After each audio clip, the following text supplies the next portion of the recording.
Hey guys, the narcissist is a chameleon. When you're hanging out with this person, or when you're married to this person, or when you're dating this person, you guys have so much in common.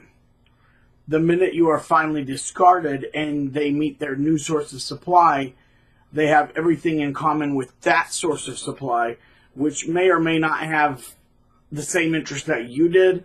So you will notice a total change in their personality. For example, if they were with you, you like, I like strawberries, you like strawberries, we both like strawberries. Oh, you don't know how much we like strawberries.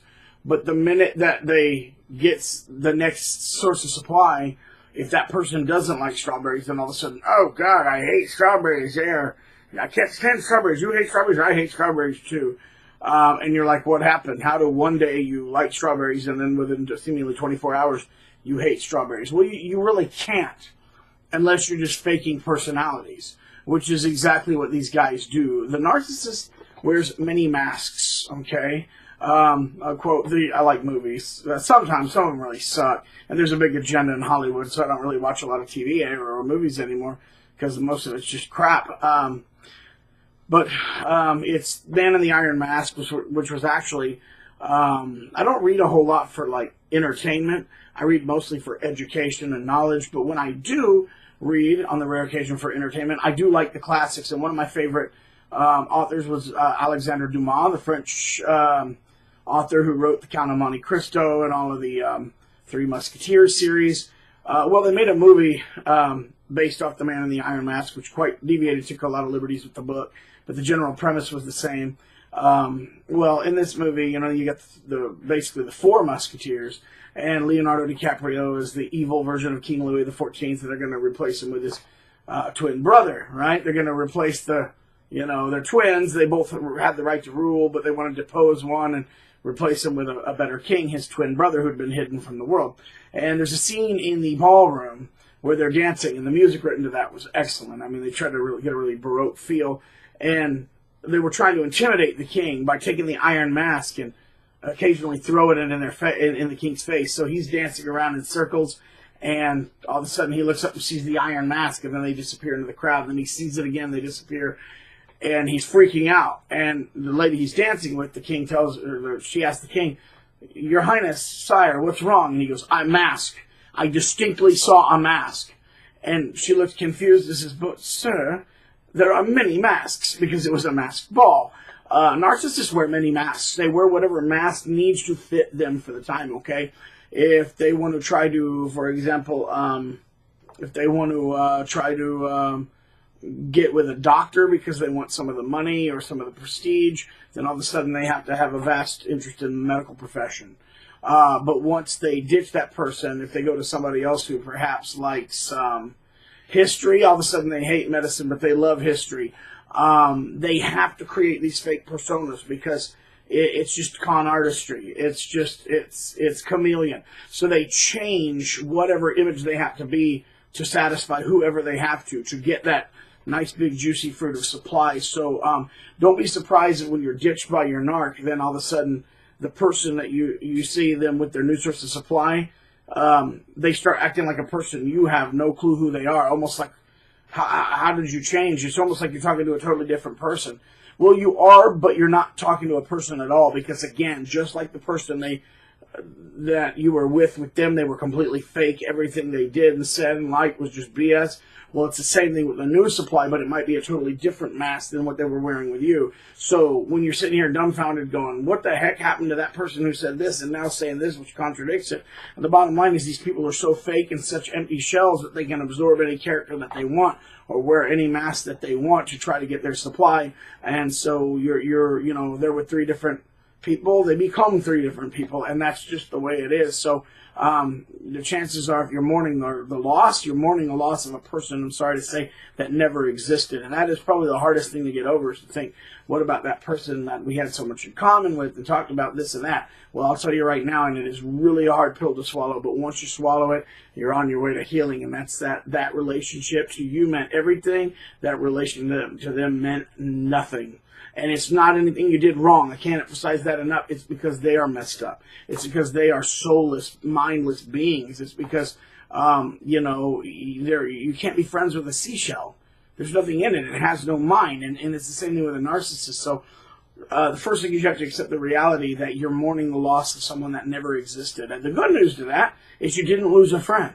You didn't lose a husband. You didn't lose anybody because there's no one there. But there's often feelings of shame, like how could I have been suckered? How could I have let that happen to myself? Well, the truth of the matter is you didn't. That they're brilliant con artists. It's almost like they were trained by the devil herself. They are real serpents, just like their master mistress. They know how to play the con artist game. It has nothing. What it is that you're a good person. You're a nice person, in so much as people can be good, you know. I'm not saying sinless. But, you know, you treat people well. You're always fair. You're honest to people. You always try to do right by people. You're empathic. You're forgiving. And they take advantage of that. They're like a wolf that sees a sheep. Well, the sheep didn't do anything wrong. The wolf is just a predator by its nature. And these nut bags are the same way. You must burn the world. You can't fix them. Okay? I just heard that, I don't want to say any names, but a former person that I knew, was excited because one of his employees was dying of cancer and he could fill the position with his friend. So he got excited and made jokes how she was going down quick. And when my friend asked about how long he could keep that position if he got it, the person made a joke and said, well, how long do you plan on living? When people joke about other people dying of cancer, that's not somebody you want to be around. And the narcissist really is that sick. So they wear false masks, so they change masks, they change characters, they're chameleons, they are never ever real. And it's not your fault. Do not kick yourself. You have nothing to be ashamed of. You have nothing to be ashamed of. You weren't weak, you weren't gullible. They are scum. They are scum. When a man forcefully rapes a woman, you don't blame the woman and say, oh, she was weak and gullible and, you know, she hadn't been so weak. No, blame the idiot who did it. Blame and hang the idiot who did it. Do not victim shame. Do not victim blame. And don't do that to yourself either, okay? So take care of yourself. Be well. Notice that you did nothing wrong.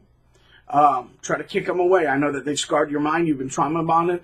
But time will heal that. You will get over that. And today I was starting to get back into boxing and martial arts and trying to play my guitar again, but time permitting. I'm really big into history. I love ancient history and archaeology, so I've been spending a lot of time doing that. But I'm pursuing all these things that I really enjoy, and I'm like kicking it in the butt. I'm taking life back by the horns, and so that is a major way to heal. But once you've accepted the reality of what has happened, then you can try to break that and start getting on. But find out who you were before you knew this butthole and get back on with your life. Okay, guys? You didn't lose anyone. The person never would have. All they would have done is drain more years out of your life and then left you. The longer you're with them, the harder it is. The longer you're around them, the harder it is. But, you know, if it's 20 more years down the road, that's just 20 more years of your life they're going to suck out. So they're vampires. They're disgusting. But don't blame yourself, guys, because you guys are awesome. You guys are rock stars. So go become a rock star because that's what you were born to be. That's exactly what these monkeys wanted to take away, all right? Don't let them have it. Okay, make a list. By the way, here's what I want you guys to do. Little assignment. I'll get some more water. Make a list of 10 hobbies that you either really, really enjoy or 10 goals that you've always wanted to do but never have. Vacation. Go skydiving. Try something new and exciting. Keep it moral. Keep it ethical. You know, learn to ride motorcycles. Be careful on those. Those are dangerous, but living is dangerous anyway. You know, start a business or pick up a musical instrument. So I want you right now to make a list of 10 things that you either really love and you already know you do, 10 things you've always wanted to try, or even 10 places that you've always wanted to visit and go visit them. I mean, get out of that. Don't live in that mental shell that they box you in. Kick down the effing, you know, walls and break yourself free because you're too good for them. They'll never be even a quarter of the cool that you are. Have a good one, guys. Stay well.